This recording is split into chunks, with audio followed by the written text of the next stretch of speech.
Italy's coach is angry. Italy did not have a flying start to the tournament because they didn't do what he asked them to do, but more of that later in the video. While Italy's coach is angry, Croatia's coach is massively disappointed as his team crumbled before Spain in their first match. Now, Croatia are looking to bounce back and survive the group.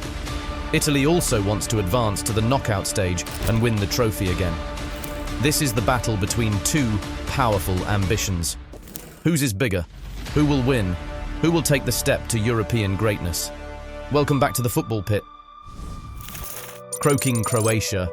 The group of death is shaping up, but not the way the over 100,000 Croatian fans in Germany would like. When about 100,000 Croatian fans trooped to Berlin, they expected this would be their vengeance against Spain for dumping them out of the tournament in 2021. Croatia fans had won the Battle of the Fans as the stadium was swept up in a sea of red and white checkered shirts. Well, how disappointed must they be? From the kickoff, the energy of Croatia's players didn't match that of the fans a single bit. Just as Croatia's fans were everywhere in the stadium, Spain's players were everywhere on the pitch with their high-pressing system as they suffocated Croatia. Croatia didn't know how to respond, and it would take them 22 minutes to manage a shot or a touch in the Spanish area. It was a pathetic display from Croatia, but when they seemed to be getting into the rhythm of the game, Spain scored their first goal in the 30th minute from an Alvaro Morata goal. Fabian Ruiz found Morata with a pass even Luka Modric would be proud of. Morata, who has some atonement to do for the last Euro for his atrocious misses. He quickly dispatched the ball past Croatia's goalkeeper. The moment Spain scored, Croatia completely crumbled. They were unable to string passes together or even successfully remain compact to prevent Spain from tearing their defense open. So, 3 minutes after their first goal, Luis de la Fuente's men quickly added another goal, with Ruiz putting himself on the scoresheet. Ruiz, who assisted Morata for the first goal, went past two men and shot towards the Croatia goal. Croatia tried to do something in the game and came close to scoring when Josko Gvardiol's drilled shot beat Unai Simon, but also couldn't find a Croatian to successfully divert the ball into the net. Spain were relentless and didn't let up on their attack. Then, just as the first half was about to end, wonder kid Lamine Yamal delivered a delicious ball into the box and Dani Carvajal slotted the ball into the net.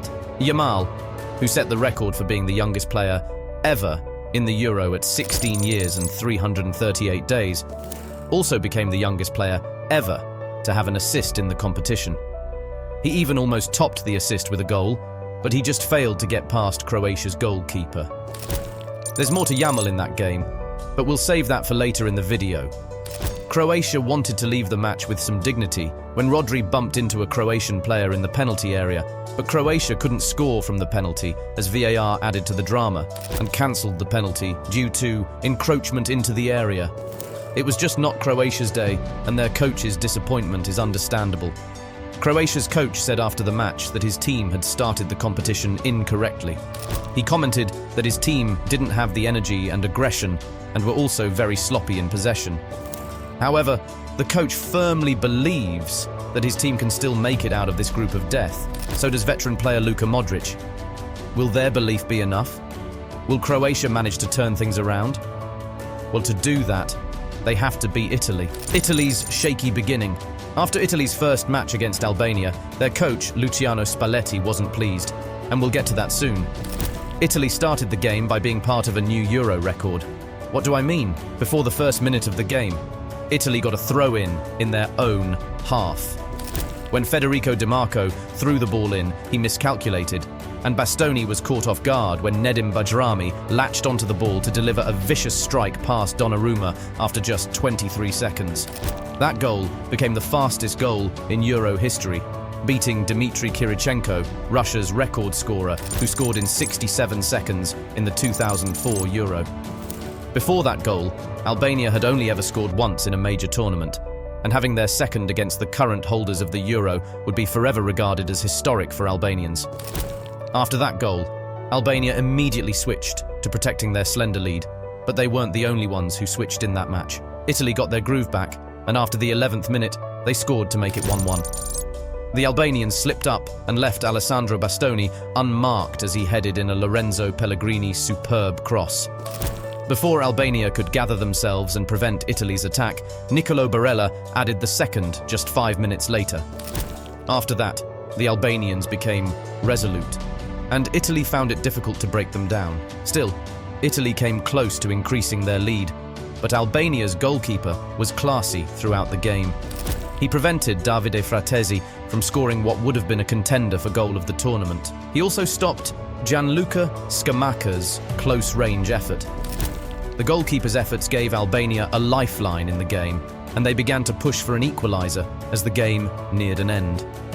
Unfortunately, their efforts didn't change their fortunes, as they ended up losing the match 2-1. Italy managed to turn the game around, but their coach would prefer that they didn't lose control of it in the first place.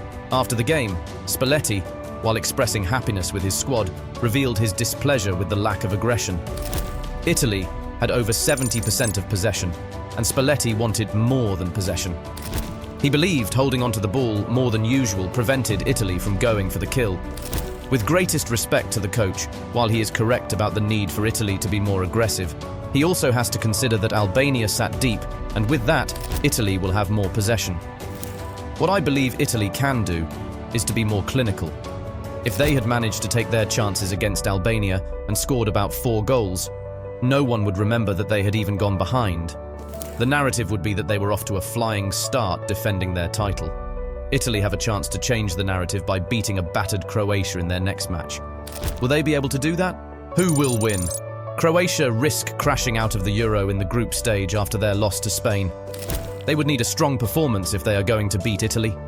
Croatia have shown how vulnerable they are to tricky players. They didn't have an answer to Spain's Yamal. Yamal had a slow start to the game, but when he got his groove, Croatia could only watch helplessly as he weaved and dribbled through their defense. If Croatia couldn't find an answer to Yamal, they might have problems against Italy's silky Federico Chiesa. The player ran rings around Albania's defense, and he isn't the only one capable of causing problems for Croatia. They also have Davide Fratesi, who has a knack for getting into pockets of space. It's not that Croatia don't have players that can cause damage for them. They have got the skilled veteran Luka Modric, who can create goal-scoring chances from nothing. They also have Kovacic, who is press-resistant to retain and progress the ball well. However, Croatia have an issue of mobility with Modric. Sure, he can pass, but as a central midfielder, he needs to be more mobile. But he can't due to age. Italy might exploit this, especially because they have athletic midfielders. Based on their performances in their opening game, the odds favour Italy to win. However, when it comes to head-to-head, Croatia has the advantage. Since 2006, Italy hasn't managed to beat Croatia the 4 times that they have played. Italy has lost once and drawn the remaining 3 times. They must be eager to have some revenge against Croatia. Apart from the head-to-head advantage, Croatia also have another advantage over Italy. Apart from winning the Euro 2020, Italy haven't qualified for the World Cup twice. They didn't qualify for the 2018 World Cup, or even the 2022 World Cup. In that period, Croatia have been making a name for themselves in the competition. They went up against France in the final of the 2018 World Cup and ended up in 2nd place. In the 2022 World Cup, they won 3rd place in the competition by beating Morocco after losing to eventual winners Argentina in the semi-finals. Also, the Croatian team is consistent. They are playing the Euro with the same squad they played in the World Cup with. So, there is chemistry between them. Italy is a team in transition, with only 5 players who played in the Euro 2020 final against England, starting in the Albania game. Italy is raising a new generation of players for their title defense, and maybe Croatia can exploit the fact that they are still building their team chemistry. What do you think? Can Croatia manage that, or will Italy use them to qualify for the next round? This is so exciting, and it will be even more so for fans watching it at the venue, the Leipzig Stadium. The Leipzig Stadium, which opened in 2004, is the home ground of Bundesliga side RB Leipzig and has hosted some incredible games. This stadium has seen the 2006 FIFA World Cup and the 2005 FIFA Confederations Cup, and now it will add to its tally with this awesome Italy and Croatia game. in front of a 41,122 capacity crowd. Croatia started the competition in a way that put them at a massive disadvantage, but they can manage to turn it around if they win against Italy. However, for Italy, this competition is about making amends for their failure to qualify for the World Cup. So, they too will be aiming to win. Whose desires are greater and who will win? Let us know what you think in the comments. Don't forget to like this video and subscribe to our channel for more exciting football content.